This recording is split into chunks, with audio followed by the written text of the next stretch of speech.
আসসালামু আলাইকুম। আপনারা যারা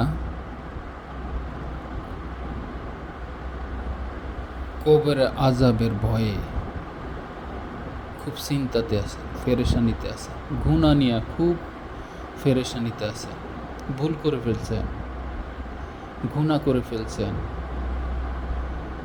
এখন কবরে আযাবের ভয়ে থরথর করে কাঁপতেছেন, টেনশন করতেছেন,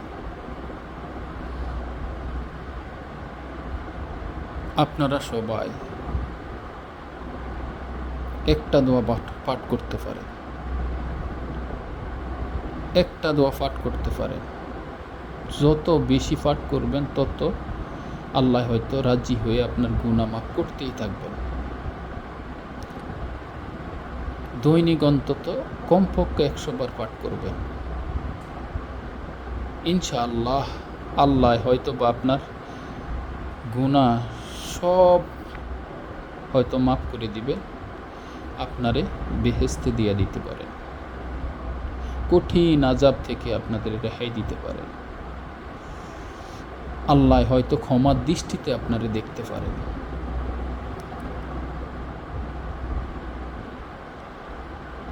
আপনি এই দোয়াটা পাঠ করতে পারেন।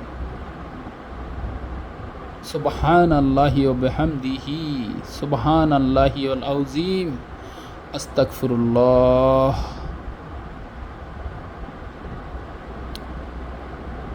এই দোয়াটা আপনি পাঠ করতে পারেন। তবে হ্যাঁ, এই দোয়াও পাঠ করবেন আবার গুনাহও করবেন তা হবে না। দোয়া পাঠ করবেন, সমস্ত গুনাহ থেকে আপনি একবারে তওবা করবেন, তাইলে ইনশাআল্লাহ আল্লাহ আপনার উপরে খুশি হয়ে রাজি হয়ে আপনার সমস্ত গুনাহ আল্লাহ হয়তো মাফ করে দিতে পারে।